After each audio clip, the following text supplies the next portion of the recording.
Good afternoon, and welcome to our webinar this afternoon. My name is Michelle Lanter-Smith, and today we'll be presenting 5 proactive steps to cut turnover, how you can build a culture of communication and actually save your bottom line. With me today is John Gatayuso, our lead senior sales engineer here at EPAY Systems. Welcome, John. Thank you, Michelle. Thank you, everybody that joined us today. Really appreciate the time. We have a quick 30 minutes and a lot to share with you, and obviously we won't be able to cover everything, but what we want to do is talk to you about turnover and the cost that it can really generate in your business, and some suggestions and some ideas on how others have curbed turnover. At the end, John's going to show you a few things, just I guess to give you a little bit of taste of what we can do. But mostly today we're going to be talking about ideas in which you can really make a difference in your business when it comes to recruiting your people and going after highly competitive type of workforce, especially in this marketplace that we have today where unemployment is very low. One person that you take from your competitor is just one less person in the pool. It's not like there's endless amount of people that are coming for your jobs. But you all know that. Let me tell you a little bit about EPAY before we get into the thick of things. EPAY has been around since 2001. We're headquartered here in Chicago, Illinois, and we are a full provider of human capital management. Our system is a fully unified system from applicant tracking through onboarding to HR, time and attendance, benefit administration, payroll, and performance management. We specialize in serving an hourly workforce. We have more than 75,000 work sites around the world. When it comes to payroll, we pay people in every state in this land. And what we really enjoy doing is working with clients that have a workforce that is mobile, might move from site to site. That's the employees move from site to site, customer to customer, go a lot of different places. These type of folks are really hard to track, they're hard to manage, and they're hard to pay. Oh, by the way, for today's topic, they're hard to recruit and hard to find. We love to serve our clients. We love this type of environment, that distributed workforce that you find in a lot of business service industries, restaurants, retail, construction, logistics, things like employers like that. In doing so, they provide and demand high customer service. And not often in our space do you get great customer service. We do pride ourselves on our service. It's 24/7 with a dedicated account manager and customer service manager working with you on an ongoing basis. And because of this, we boast a 99% customer retention rate. All right, well, let's get a little bit into talking about turnover. And you know, really, turnover is the definition of the rate in which employees leave your business and get replaced. It's a very costly definition and probably costs you a lot of money. And there's really 2 main factors that contribute to it, obviously: forced separation, or firing of folks, and voluntary separation, right? People quitting. Now, there's really various ways why they leave a business. Forced separation, firing, and quitting happens day in and day out. We find that really the reason for firing is because that employee lacks motivation and is unsuitable for the position. So that really makes you think about, well, what did I do in the recruiting and the hiring process? How do I get a better fit for the business? Whereas quitting reflects a lot of times the other half of the equation, which is that employee was probably unhappy or got a better offer somewhere else. So really, what did you do to engage that employee? What did you do to retain that employee? In today's discussion, we recommend 5 steps. 5 steps to cut your turnover. It is a 2-pronged approach. First, you really want to tackle those forced separations, those firings, through selective hiring. Improve your recruiting and hiring process. And second of all, you want to cut the voluntary separation. You want to cut the quitting, through employee management with a really big emphasis on employee engagement. And we're going to talk about a lot of ideas today to try to improve your employee engagement. Basically, though, these things go hand in hand. Retention and cutting turnover. They go hand in hand. Once you hire the right employees, you must retain them in order to truly make an impact on your turnover in your business. So let's look at some statistics. Now, for John and I, these numbers are kind of low. We see on our clients day in and day out some pretty high turnover numbers, don't we, John? Yeah, sometimes we see them up to the 300% level there, which is extremely high, but it is common in some of the industries that we do work with. So. Yeah. Now, these numbers on the screen here are actually seasonally adjusted for the construction industry and the hospitality industry. But it's a lot to deal with. It's a big expense. Now, one particular distributed labor force, an employer that we all love and know, Starbucks. I'm sure we all like to drink their coffee and there's some of their teas. They have typically a turnover rate of 65%. That's rather low because in the restaurant industry, the range is 150 to 400%. So today we're going to talk a lot about Starbucks and what kind of programs they have put in place to really reduce it down to 65%. That is very low for the restaurant industry. And yes, Starbucks is very progressive. And you may be going, there is no way I'm going to do some of the things Starbucks does. But just open your minds for the next 23 minutes and think about it, because it might stir you to think of something that you can implement in your business and that will make a difference. You might need to take a risk. Some of these are really risky ideas for some conservative businesses, but just think about it. All right, let's look at the cost of turnover and really do the math. Now, each of you have a different cost for onboarding people, thus your turnover cost is very different. For this exercise, we're going to use the SHRM number, which is, SHRM says that the average cost for a new hire is $4,129. Now, we're going to use that today, but I encourage you to get a more accurate calculation. And we are going to send you an onboarding calculator at the conclusion of today's presentation that you can use to really calculate what is the onboarding cost at your firm. But let's take an example of, say, 1,200 employees. At a 50% turnover rate, and again, for some of you on the phone, that might be kind of low, but at a 50% turnover rate, that means you're losing half of your employees every year, and you got to replace them, right? So at an average cost of $4,129 per employee, you're looking at $2.5 million every year in turnover.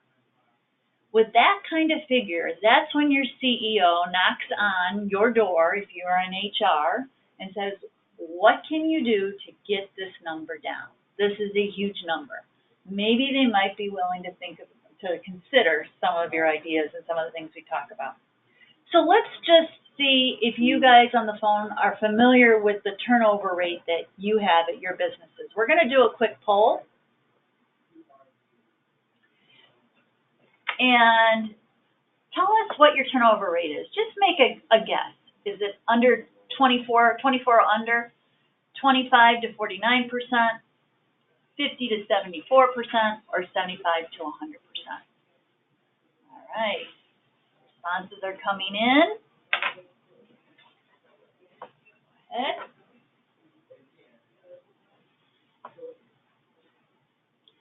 Well, it looks like the majority of you are in that second bracket, 25 to 49%.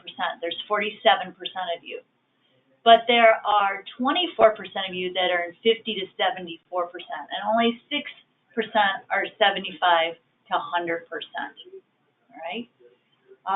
Probably should have gone even above that, since we see some higher numbers quite frequently. Okay, well, here are the 5 steps to cut turnover. And obviously, we got to go into some detail on each one of them, but these are the 5 steps. create a job description. Now, I know that seems kind of basic, but what you write in that job description is pretty important. Number 2, interview selectively. Choose who you're going to interview. Use your technology to help you hone in on the right recruits. Number 3, screen applicants. So in looking at the people that you think you want to hire, do a double check. Take a look at them a little bit closer. Number 4, onboard your new hires. So use an onboarding process to really try to improve the efficiencies, but also the engagement. And then 5, manage their performance. Continuously talk to them about their doing. These steps are designed to build open and honest communication with applicants and employees, thus creating a culture of communication. A good culture of communication will boost retention and it will cut turnover. Ultimately, the key to cutting your turnover rates will be how well you communicate with employees and applicants. So just like anything in life, it's all about communication. So first, let's talk about how you can cut turnover during that hiring process. How can you make sure that the turnover down the road goes down because you hire better? Well, if you look at statistics, you can really see here that there's a big importance in engaging employees early and getting them engaged. 20% of new employees leave within the first 45 days, and an additional 33% within 6 months. And 23%, another 23% within a year. So obviously, it's a big problem. And they start leaving pretty quickly. A lot of them leave within the first month. Let's talk about the job description. The first piece of communication. The job description is the first impression you give them. You have to set the standard for communication here in that job post, and you need to be honest about the job description. This shouldn't be a 5-minute exercise. Doing a job description obviously should take a good amount of time, have a lot of people in the department look at it, rewrite it, relook at it, put it out there. Be honest about the position and exactly. I think John has a story to share about a job that he took and was totally surprised by. Yeah, so I before my time here at EPAY, I worked at another company, and I read through the job description, made no mention that I would actually be managing anybody, and lo and behold, I got the job, and my first day there, they're like, oh yeah, this is your employee, and I'm like, what are you talking about? So, I had one of those what the heck moments right there and then. I'm like, well, so I really want to stay with this company, because now I didn't know I was going to be managing anybody, let alone managing a department with really just that one person. Because really I was a sales engineer, but I was also going to be managing maintenance of our facilities as well. So that was kind of a shock to me when that first day came and I was notified that that's what I would be working on. So. And how did you feel? Obviously very shocked and not very good, but it ended up working out okay, but. Right. So the job description is important. You don't want people showing up like John did and seeing that he had part of his job was very, very different. So spend the time there. You also want to remember to sell the position too, because, recruiting in a very competitive labor market is like selling, and it is kind of goes both ways there. So make sure you put some good things in there about the job. Post to multiple job boards. You want to be able to have an ATS where you can easily post to a lot of different job boards out there so that you can recruit the top talent that you need. Make sure you're communicating with folks. Have a good response plan. 55% of hourly workers, they're frustrated most by the lack of response from the employers out there. Not hearing anything, not even getting a confirmation that their job the application had been received. So use technology. You may not have the time to do it, and we all get that, but use technology to help you. Use a system that has auto templates so that as soon as an application is complete and the submit button has been hit, a note goes out to them and says, we received your application. We'll be contacting you shortly. No human has to do that, right? It's just done automatically. Also, ask your applicants, how do you want to talk with our company? In today's world, a lot of people don't have emails still, and they probably won't, because why have an email when you can text, right? So they want to text. And with texting, make sure your ATS, your applicant tracking system, you can use texting to communicate with folks if they wish to, or you can send them emails. So with unemployment, holding steady, as I said, it is a candidate's market out there.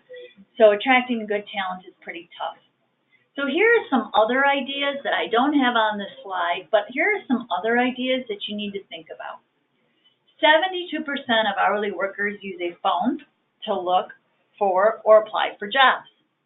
Make sure your applicant tracking system is mobile. And John is going to show you ours, which is mobile, but they're on their phone looking, and they want to fill out that application there. A big chunk of the workforce speaks a different language, a second language, or another language as their primary language. So if you're going after the Spanish community, the Hispanic community, make sure your applicant can fill it out in Spanish. Or if you're going after the Polish community, make sure they might have an option to fill it out in Polish. All right. Watch your Glassdoor reviews. Hopefully you've all seen Glassdoor, and hopefully you've all gone on and looked at Glassdoor and what people are saying, what employees are saying about your company. Watch them. See what people say when they leave. You can proactively build internal campaigns to boost your Glassdoor scores back up if you need to. So it's something to watch because it can prohibit somebody from applying to your company. Consider offering competitive benefits, looking at how often you do pay increases, maybe tuition reimbursement.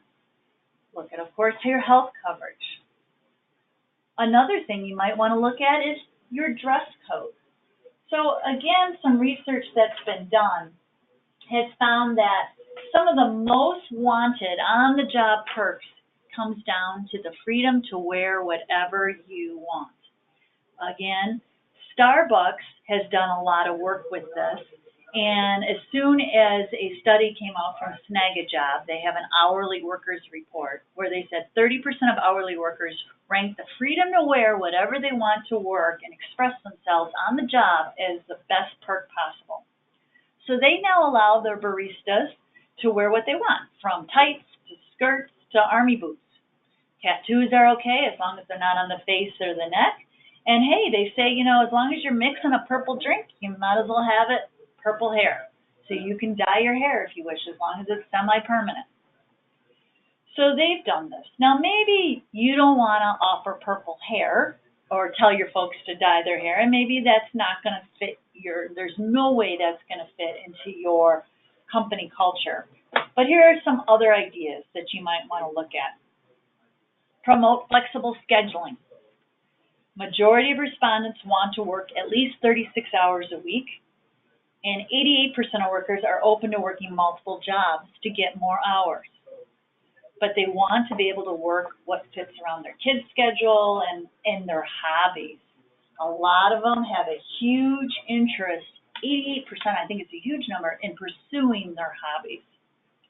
So give them flexibility. That means have a scheduling system that allows them to see their hours on their phone, request time off, swap hours with other people. Have a scheduling system in your time and attendance that's flexible and allows them to do that. Another one, provide discounts or vouchers to your business or VIP vouchers at your business. So guess what? It's a compliment. They want to spend more time with you at that business if they can and if they can use your business. So give them discounts or discounts to friends and family. Show them a career path.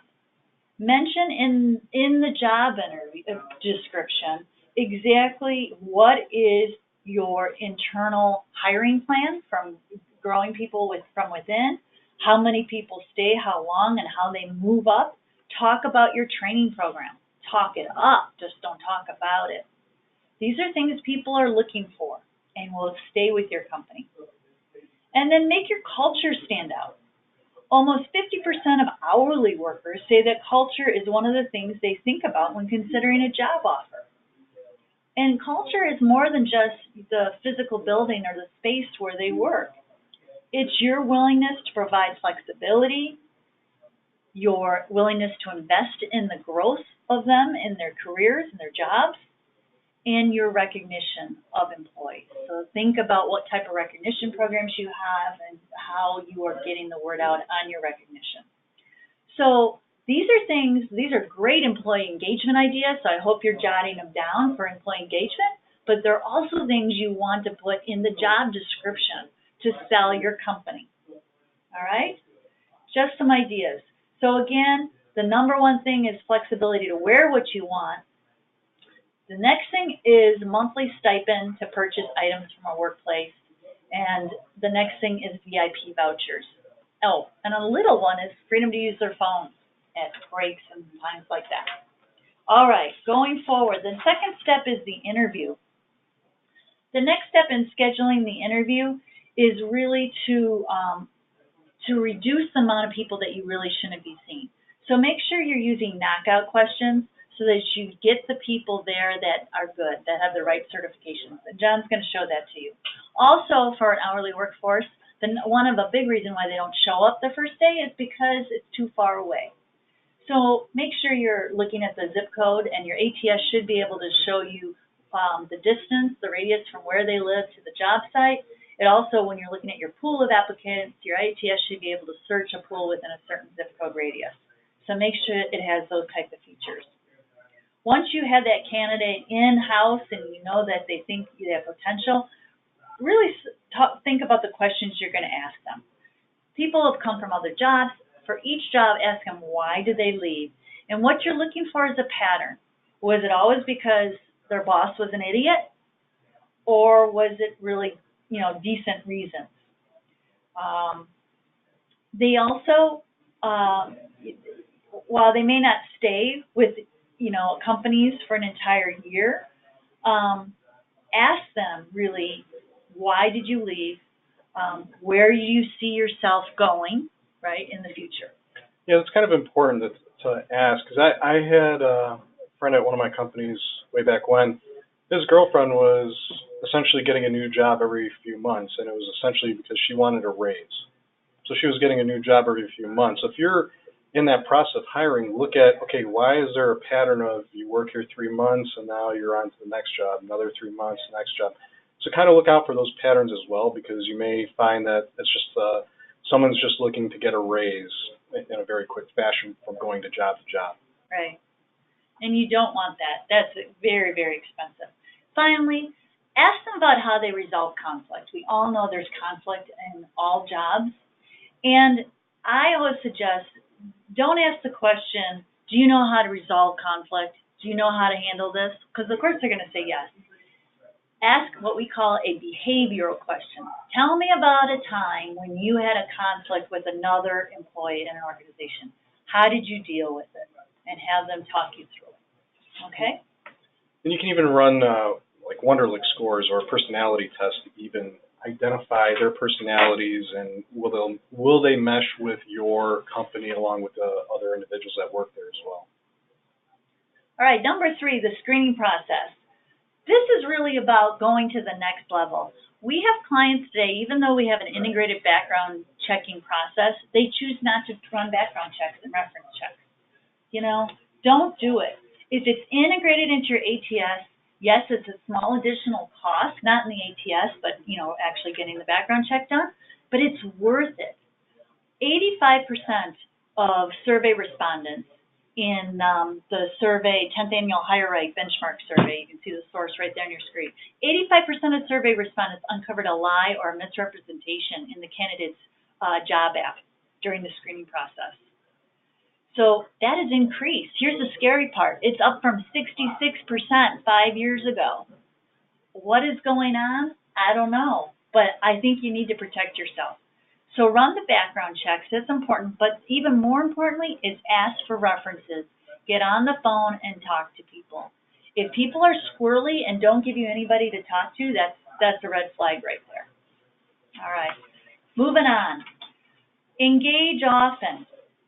So once they are hired in your onboarding, start the engagement right there. So getting new hires engaged in your company culture and participating as early as possible has shown that it can reduce the departure rate as much as 87%. That's pretty important. But give your employees the proper tools to succeed in the job and in the position. Fully utilize the onboarding process to do that. Make sure your onboarding applicant software can run videos, training videos, handbooks, things like that, so that they get the information they need. Now, something to remember is people get this confused, that employee engagement is not the same as employee satisfaction, okay? Benefits and office perks usually relate to employee satisfaction. A lot of the ideas we've talked about are employee satisfaction, right? Flexible schedule, get to wear what they want. That's all great. That's very important. That's part of the equation. But engagement is defined by how well the employee is aligned with the company's goals. Are they really with this company? Do they feel and know where this company wants to go? Do they use the word, it's our company, that type of thing. So use onboarding to teach your new hires about your company goals and where you're hoping to go. Put a video from your CEO or from your leadership team. Get them excited. Unfortunately, only 32% of workers feel engaged at their jobs. Some things that Starbucks do to really try to help with engagement is little things. They don't call their employees. They call them partners. So this can make a big impact on camaraderie and how they feel. You know, a lot of your workers are going to be millennial or the generation X, the next one after that. Engage workers in a modern way. Use a special social media app just for employees so that they can communicate. Use a Snapchat so they can talk about, things happening or new sites opening up and things like that. The same way folks communicate outside of work, try to bring those into work. Here are some other quick ideas. When that new employee comes on, make sure they are meeting with their team or their crew regularly, setting up daily meetings with the manager, exchanging feedback, giving them some ideas. Try to do things like this so that they can feel like they're part of the team. And use mentorship programs. So we do this here at EPAY with our new folks because sometimes the manager can't do those daily check-ins. We'll use that big brother, big sister mentality to try to do that, to have someone that they know about. And finally, step 5, performance reviews. Again, a very important part of the process. It can help you gain productivity, and it can also actually in an hourly workforce, because you're watching how people do their job and making sure they're doing it correctly, it can reduce safety incidents by 20%. So a big plus. You know, performance reviews used to be done on an annual basis. The trend now is continuous feedback. So make sure a performance management system allows you to do continuous feedback. Guys, you can't do that with paper and pen. It can be hard. But do it with a system that tracks it, and you can do quarterly reviews, quarterly coaching, things like that, but keeping it simple and easy by telling people constantly, this is how you're doing, these are my expectations, and this is what I want you to focus on next, makes a world of difference in terms of everybody being on the same page. Listen to the reviews that they give you, what they tell you. Make sure that you are doing employee surveys. That's another great way to engage your employees. Do the surveys, but most importantly, after the surveys, spend the time to let them know you read the surveys and these are the things you're going to do. If you don't plan to do that, don't bother doing the survey. Right. So let's go into one more time. These are the 5 steps. What we want to show, because we are already out of our 30 minutes, but we do want to show you a few things anyways. We are only going to show you a sneak peek of a couple little areas, the applicant tracking and the onboarding piece that can help you reach some of these things. So John's going to go ahead and pull it up. Our recruiting applicant tracking system allows you to post jobs to a lot of different job boards and social networks. It's really easily to rate people in a star system and put in your knockout questions and so on. So if John's ready, I'll turn it over to him. Yeah, and I'm going to be very quick on this. I'm not going to go over every little thing here, but being able to have that applicant tracking system, being able to post to different job boards, as well as having your own careers page that's posting to them, but then also having all the candidate information coming back to one place is also very key, because you don't want to go out to multiple places to find this information. We talked about being able to go in and creating a job template in there, and that's not what I really wanted to do. I wanted to edit this job. But being able to have job templates so that this template, you may have a job that's in different locations, very similar, same duties. You want to create those job templates. So spend that time on the front end creating that so that you're not having to recreate that, every single time you're creating a new job, right? And that'll facilitate that communication piece. Also, have a zip code in there. Identify where that location is that they're going to be looking to work, because you may find that somebody lives 20 miles away, and based off of studies, you'll see that if somebody lives more than 15 miles away, the likelihood of them showing up for that first day of work is very unlikely, especially when you look at an hourly workforce. So utilize that zip code to help your managers filter out candidates, but also help the candidates filter out jobs that are too far away for them.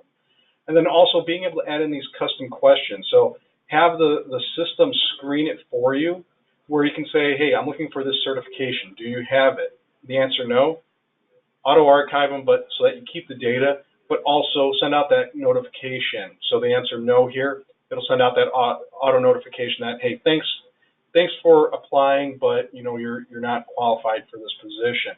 And it doesn't have to be a message that goes out right away. Have it delayed by a couple of hours, by a couple of days, just so it gives the appearance that somebody's actually reading through the information, even though you're just screening through it with these questions, right? But it's still, that helps with that employee engagement, so that you know that somebody's looking at this information, even though really you're not with that particular one. All right. The other piece of this is being able to communicate with the candidates directly in the system in here. So when we open this up in here, we can go ahead and we can communicate with the employee. I want to be able to send a message out there. But the other key to this, I want to have templates set up so that the communication is consistent across managers, and managers aren't just free-forming anything in there. Keep that communication consistent, have those various templates in there, but also, allow for those messages to go out via the email or text message, depending on how that person wants to be notified.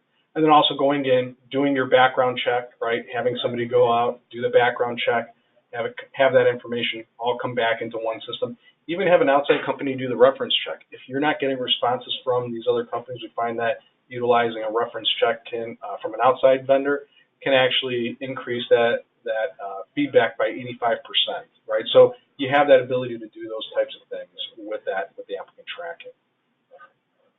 Wow, that was quick.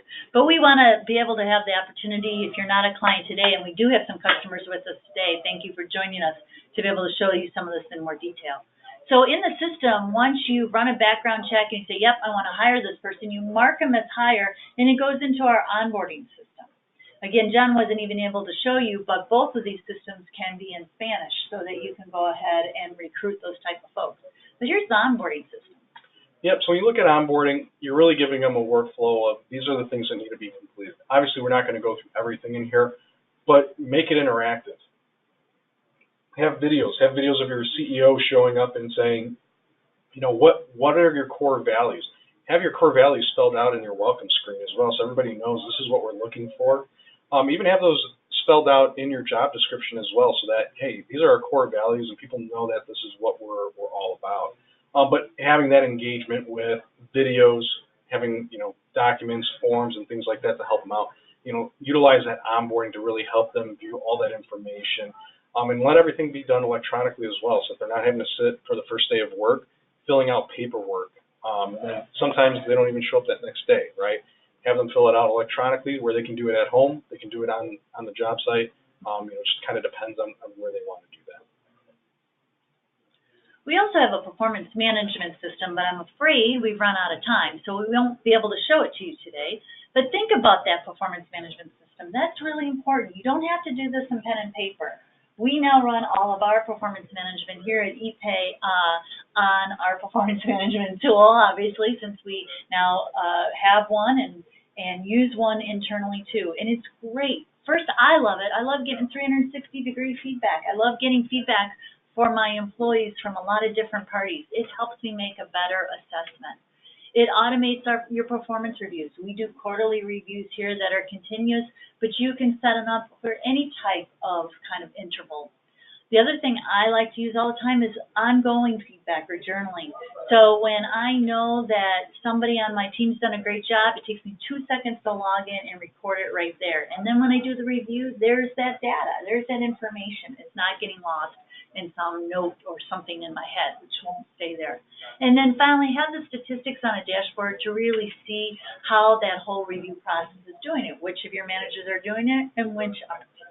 So that's just a little bit about performance management. We'd love to be able to show you more, but of course we're out of time. And today we really wanted to talk about cutting turnover. We hope you've learned and gotten a lot of ideas. Again, we have a full human capital management solution from recruiting, onboarding, to then managing your employees in the payroll, time and attendance, benefit administration, and performance management. So at the end, when you hang up with us today, it's going to give you a short little survey. So tell us what you think, and let us know if you'd like to take just a quick little tour. We'll send you the link so you can do that. If you'd like today's slides, or if you'd like John to give you a personalized demo. And he'd be most happy to do that, wouldn't you, John? Yep, I would. Yeah. We're also going to send you all a follow-up email so that you can download that onboarding calculator and you can find out how much it costs to onboard folks. John, thanks a lot for your time today. Appreciate it. Thank you, Michelle. Thank you, everybody that joined us today. I know we had a couple of questions that came up, but they were answered by our administrator here, so we're good there. And that's it for us today. So thank you guys again. Have a great day.